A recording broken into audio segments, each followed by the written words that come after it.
জঙ্গিরা বিভিন্ন নামে অনলাইনে বিচ্ছিন্নভাবে সংগঠিত হওয়ার চেষ্টা করলেও দেশে জঙ্গিবাদ আর মাথাচাড়া দিতে পারবে না বলে আশ্বস্ত করেছেন আইনশৃঙ্খলা রক্ষাকারী বাহিনীর শীর্ষকর্তারা। হোলি আর্টিজান বেকারিতে জঙ্গি হামলার ৮ বছর পূর্তিতে নিহতদের প্রতি শ্রদ্ধা নিবেদন শেষে তারা একথা বলেন। দেশে জঙ্গিবাদ পুরোপুরি নিয়ন্ত্রণে আছে বলেও জানান তারা।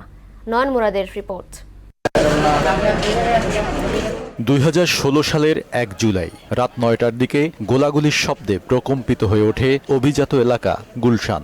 হোলি আর্টিজান বেকারিতে দেশের ইতিহাসে অন্যতম নৃশংস হামলা চালায় একদল জঙ্গি।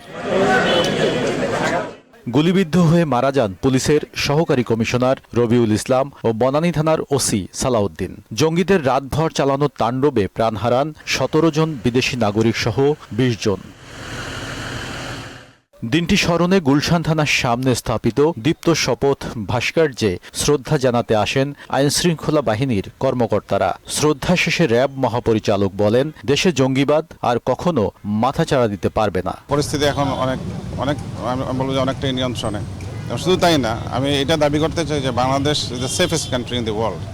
এখন এই ধরনের কোনো সংখ্যা আমাদের মধ্যে নাই। শ্রদ্ধা জানাতে আসেন ডিএমপি কমিশনার, এসবি ও সিটিটিসি প্রধান সহ শীর্ষ পুলিশ কর্মকর্তারা।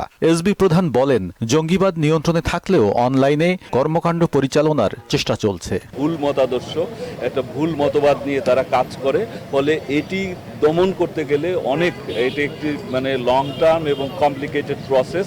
ফলে এই আইডিয়াটা এখনো আছে, ফলে তারা অনলাইন বা বিভিন্নভাবে বিচ্ছিন্নভাবে সংগঠিত হওয়ার চেষ্টা করে। জঙ্গিদের বিরুদ্ধে কঠোর নজরদারির কথা জানিয়ে ডিএমপি কমিশনার বলেন, যে ফরম্যাটেই তৎপরতা চলুক না কেন, পুলিশ তা শক্ত হাতে দমন করবে। আমাদের সিটিটিসি থেকে স্পেশাল, আমাদের ডিবি থেকে, সিআইডি থেকে, এসবি থেকে এবং আরও অন্যান্য যে সমস্ত গোয়েন্দা সংস্থাগুলো রয়েছে তাদের তৎপরতা অব্যাহত রয়েছে এবং আমরা এখন মনে করি যে কোনো ধরনের চ্যালেঞ্জ মোকাবেলার শক্তি বাংলাদেশ পুলিশের রয়েছে। নিহত বিদেশি নাগরিকদের শ্রদ্ধা জানাতে হোলি আর্টিজান বেকারিতে আসেন মার্কিন রাষ্ট্রদূত পিটার হাস সহ বিভিন্ন দেশের কূটনীতিকরা।